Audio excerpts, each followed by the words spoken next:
আসসালামু আলাইকুম। আমি এই এখন একটা ব্যক্তিগত কৈফিয়ত বলবো না কি বলবো আমি ঠিক বুঝতে পারছি না। আমি দিচ্ছি গত রাতে আমার একটা কমেন্ট নিয়ে আজকে সোশ্যাল মিডিয়াতে অনেক পক্ষে বিপক্ষে অনেক কথা হচ্ছে।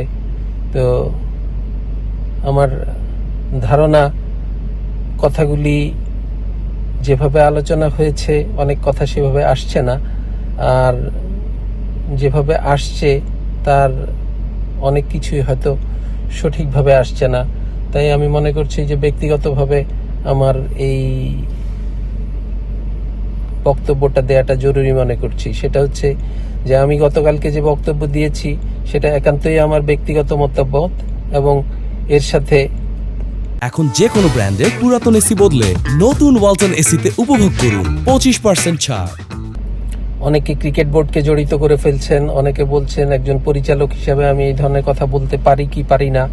তো একজন পরিচালকের হওয়ার আগে কিন্তু আমি একজন সংগঠক বা আমি একজন ব্যক্তি মানুষ। আমি অন্য বাংলাদেশের যাবতীয় যত ক্রীড়াপ্রেমী জনসাধারণ আছে, ক্রীড়াপ্রেমী ভক্তরা আছে, ক্রিকেট ভক্তরা আছে, আমিও তাদের ভিতরে একজন নিজেকে মনে করি।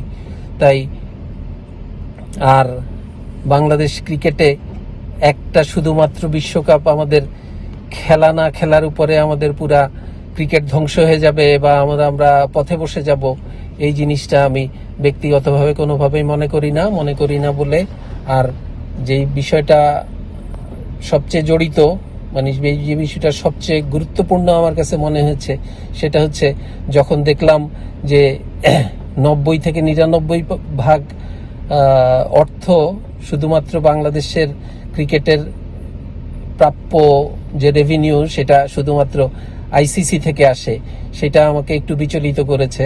তার কারণ হচ্ছে যে এই ধরনের কোনো কিছু অন্তত আমার নজরে এই পর্যন্ত আসেনি। তো তাই আমি মনে করি না যে এটা কোনো সঠিক কথা, এবং এটা হচ্ছে আসলে পুরাপুরি ভারতীয় প্রোপাগান্ডা। মুস্তাফিজকে এই আইপিএল থেকে বাদ দেওয়ার পরে যেই নিরাপত্তা ইস্যুটা সামনে এসেছে, যেটা আমাদের শুধুমাত্র মুস্তাফিজ না, এখন আমাদের জাতীয় ইস্যুতে পরিণত হয়েছে, যেটা আমাদের এখন আমরা সবচেয়ে বেশি বিচলিত যে একজন মুস্তাফিজকে আমাদের যদি নিরাপত্তা দিতে একটা দেশ না পারে, যারা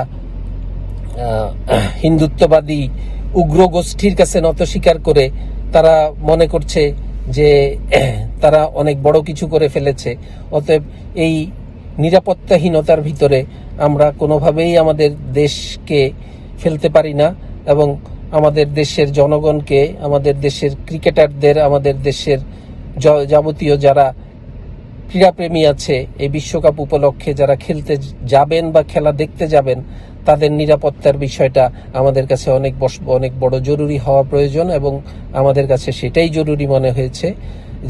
যার ভিতরে সামান্য কিছু টাকা এখন আমাদের কখনোই কোনো মুখ্য উদ্দেশ্য হতে পারে না, এবং এটা নিয়ে আমরা কোনোভাবেই আলোচনা করতে পারি না। এই আলোচনায় যারা যাবে তারা অবশ্যই তারা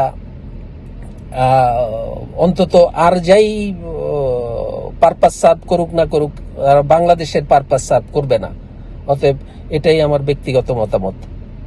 এই বিষয়ে অন্য কোনোভাবে এটাকে কোনো দিকে বোর্ড বা অন্য কোনো পথে এটাকে মানে প্রবাহিত করা বা এটা অপচেষ্টা করা, এটা মনে হয় উপযুক্ত সাংবাদিকতার বিপক্ষে কাজ করবে বলে আমি মনে করি।